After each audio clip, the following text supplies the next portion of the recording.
공직선거법 위반으로 기소가 됐죠. 이재명 대표의 부인 김혜경 씨가 오늘 첫 재판을 앞두고 있다고 합니다. 근데 첫 재판 열릴 때 기자들이 당연히 첫 재판 때 출석하면 어떻게 출석할까 준비하고 있겠죠. 그랬더니 지금 신변보호 요청을 했어요. 예, 이 지난 23일에 수원지법에 김혜경 씨 법률대리인이 신변보호 요청서를 제출을 했습니다.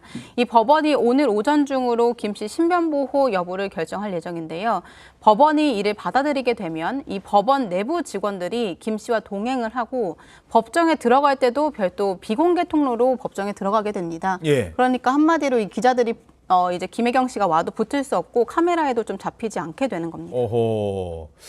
이렇게까지 한 이유, 신변보호 요청을 해서 카메라에 드러나지 않으려고 하는 이유가 뭘까요?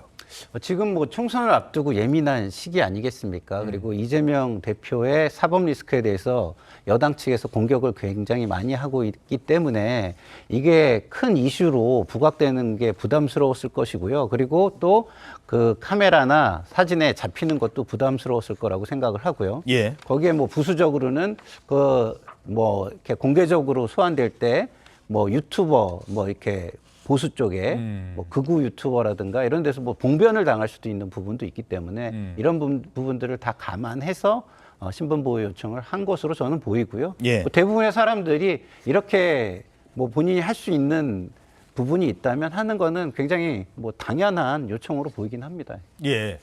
자, 그런데요. 김혜경 씨의 첫 재판을 앞두고 김 씨에게 좀 불리한 소식이 전해지고 있어요. 그동안 이재명 대표는 물론 김혜경 씨도 법인카드 문제에 대해서는 뭐 몰랐다, 쓴 적 없다 이렇게 주장하고 있습니다만 김혜경 씨의 개인 비서 역할을 했던 그 배모 씨는 유죄가 확정이 된 거예요. 왜? 본인이 더 이상 재판 끌지 않겠다고 했으니까. 법인카드 문제는 예. 제 아내가 법인카드를 썼다는 것도 아니고 그 직원들이 법인카드 사용에 절차상 문제들이 있었다는 것인데 그러나 마치 제 아내가 법인카드를 쓴 것처럼 그렇게 하는 것은 좀 과하긴 하지만 생년하고 플러스 13년 먹은 거 그리고 합쳐서 10년 미만으로 회사가 카드 갖고 있어 용약권 그걸로 너 긁어서 금액만 나오게 해서 밥을 먹고 나서 값을 치르지 않았는데 알아서 했다는 말은 상식적으로 납득도 가지 않은 얘기고요. 배모 씨랑 같이 공모해서 했다고 저는 생각을 하고 있습니다. 자, 핵심 인물인 배모 씨가요. 1심, 2심 판결에 대해서 상고를 포기했대요. 그럼 그대로 확정이 되는 거거든요. 이게 어떤 변수가 될까요? 김혜경 씨 재판에? 그러니까 일단 좀 예상 밖이죠. 배모 씨가 좀 대법원에 상고를 하면 좀 시간을 끌 수가 있지 않습니까? 예. 시간을 끌면은 이게 총선 전에 그날이 이슈가 안 될 수가 있어요. 근데 이게 당장 오늘도 그 김혜경 씨가 재판에 나가면서 이게 좀 이슈가 돼 버렸잖아요.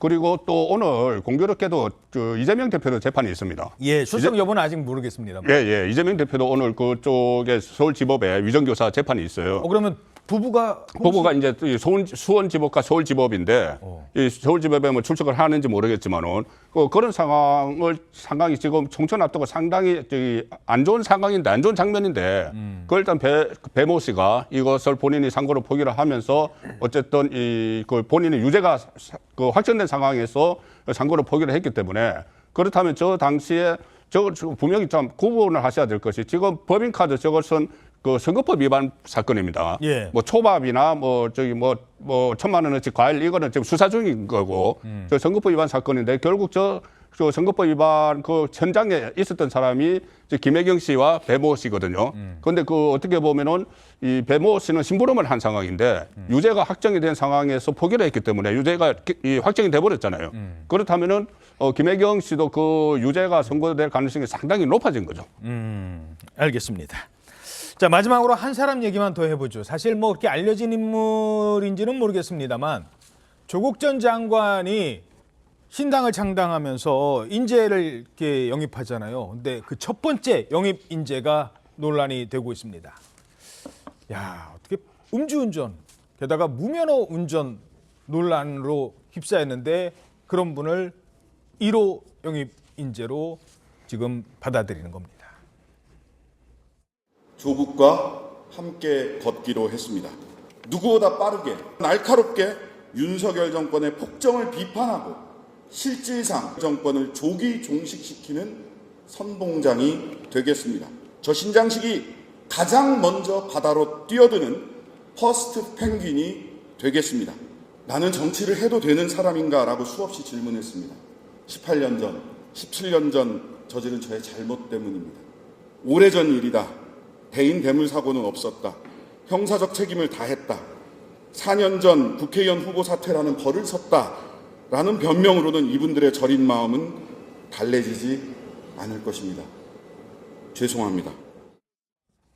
자, 음주운전에 무면허 전력까지 있는데 1호 영입. 근데 원래 조국 신당에는요, 원래는 이 사람이 온다고 했었거든요. 근데 그분은 안 오고 다른 분이 영입된 겁니다. 그분입니다. 검찰 개혁이 제대로 성공했다면 오늘같이 이렇게 무도한 검찰 정권이 생기지는 않았을 겁니다.